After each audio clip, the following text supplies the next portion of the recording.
Self-care is wealth care. If you take care of yourself, you take care of your wealth. If you take care of your wealth, then your wealth will take care of you. The very first thing you want to acknowledge if you want to get your money to the next level is whether or not you have a spending addiction. That's right. You might ask, what is a spending addiction? Well, let me tell you. A spending addiction is what you have when you go to the grocery store for toothpaste and walk out with $179.47 for the stuff you don't need. Talking about it was on sale. That was not on sale for you. If it doesn't fit, get rid of it. If it ain't free, it ain't on sale if it's not in your budget. Because 1 + 1 = 2. And if your stuff adds up to 10, it will never ever get into 2. So the very first test that we all must pass if we want to get to the next level in the money game is to simply honor mathematics. And this is not major mathematics. This is not calculus. It's not algebra. It's what we learned in first grade. 1 + 1 = 2. Now go take a look at your stuff. All the stuff that you want to buy. If your income is only 2, you can't buy 10. If your income is only 1,000, you can't buy 10,000. If your income is only 1,000,000, you can't buy 10 million. It doesn't matter what your income level is. The goal is to spend less money than what you have. Here's another sign that you may have a spending addiction. If you are window shopping for stuff you don't need. You see, nobody window shops for toothpaste. Nobody window shops for soap.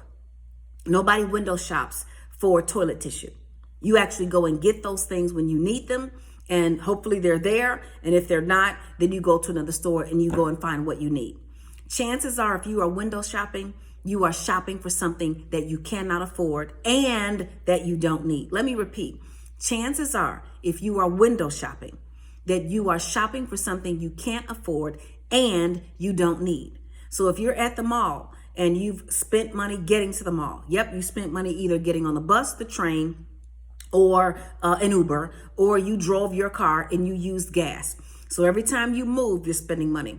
When you walk into the mall, at some point you're going to get hungry. You need something to drink. Now you need a Slurpee or a slushie, or you need one of those pretzels that they have. So you're in the mall spending money. And if you are not spending money, you are spending time. And then you're walking around and seeing everything that's in the store that you cannot afford, that you want to get. And then you're dreaming about your next check or that bonus or whatever it is. Let me explain something to you. You cannot gain inner peace from buying things.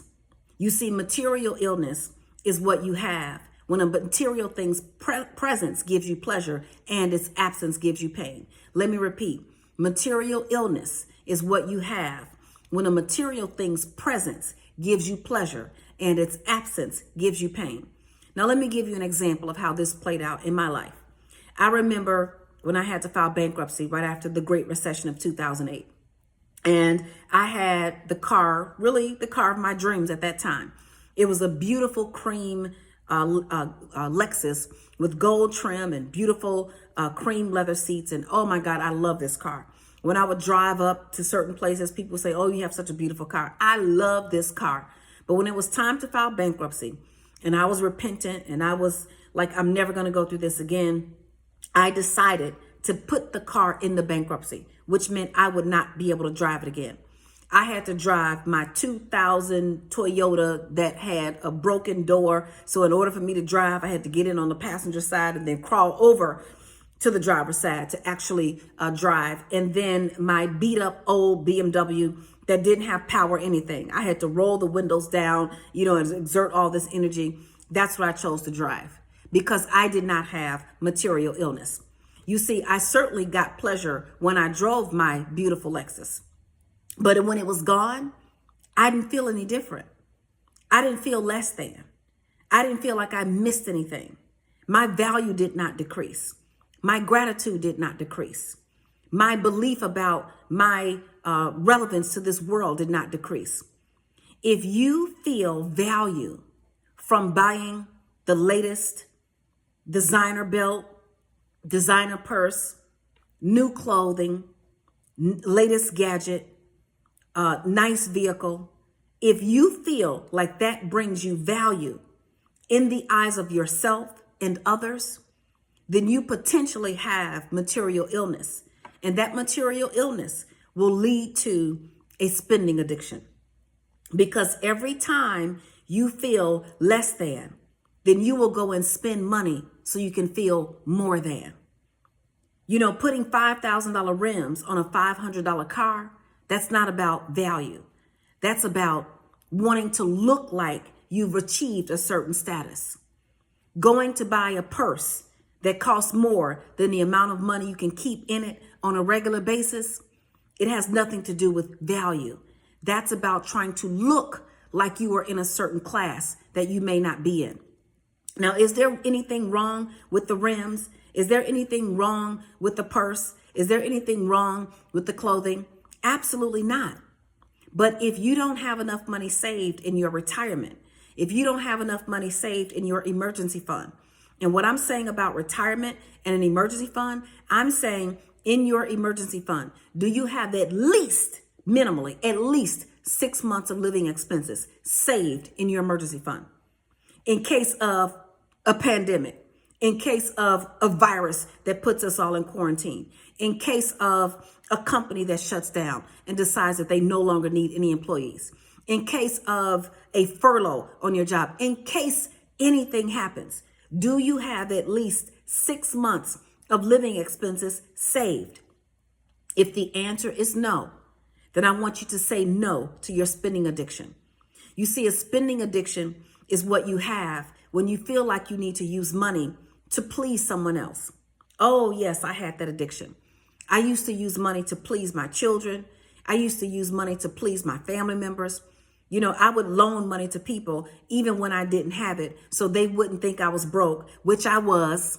Yeah, I was broke, but I didn't want them to know it, and I didn't want to face it. So I'd give them my rent money or my mortgage money, and then I didn't have the money to pay my mortgage. So then I'd go work harder and harder and harder to get the money, and I would spend the money before I got it. All of that. Spending addiction. So if you have a spending addiction, understand that it is no different than any other addiction. It is no different than a drug addiction. It is no different than a gambling addiction. It is no different than any other addiction. The problem is those who have a spending addiction, we tend to judge others who have other addictions. And the truth is, it's all the same thing. It's spending money on things that we do not have the money to spend on, and spending it anyway in hopes that that thing will bring us something in return. Gambling. You're spending money on gambling in hopes that what you spend will bring you something in return that's greater than what you had. And that usually does not end well. A drug addiction. You're spending money that you probably don't have on something that you think is going to bring you a feeling or an emotion that you don't have. You think it's going to take you up, but it's actually going to take you down. And every time it takes you down, you go back and you spend more money on that thing, thinking that the next time it's going to make you better. Do you have an addiction to spending money on people that you love? If you're a female, are you spending money trying to win a man over? Are you helping him get back on his feet? Are you giving him money for clothing? Is he driving your car all day and you have to take the bus home from work? Or even worse, you're just sitting at home waiting on him to come back with your vehicle.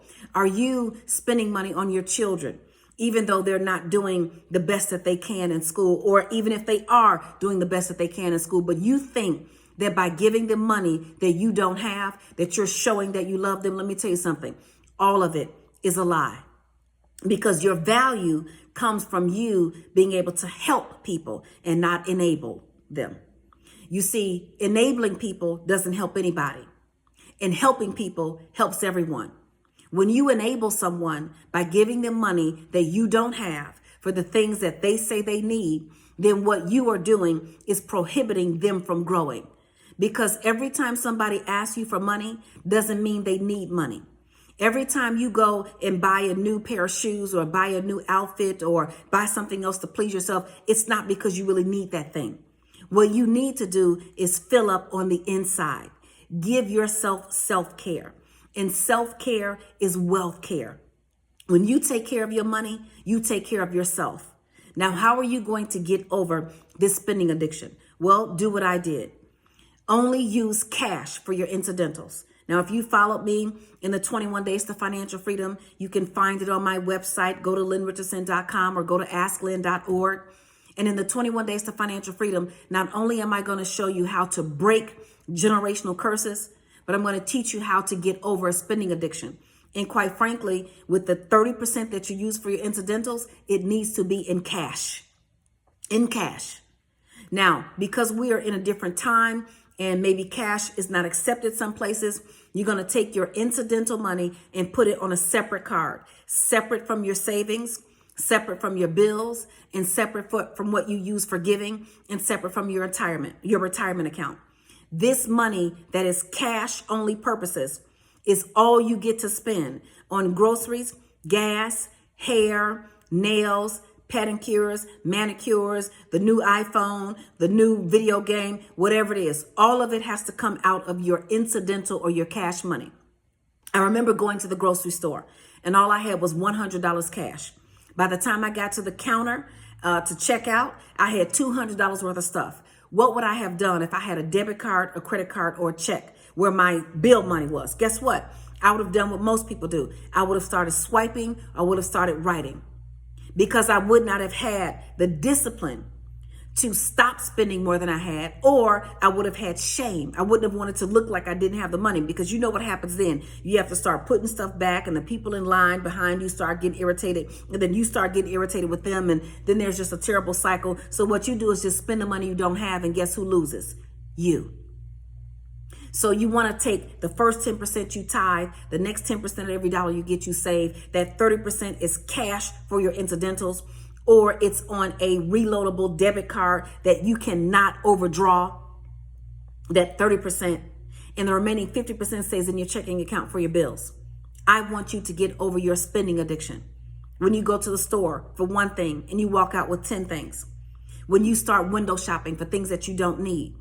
And when you spend money on people because you think that spending money on them is a token of your love, and really it's enabling their demise and yours.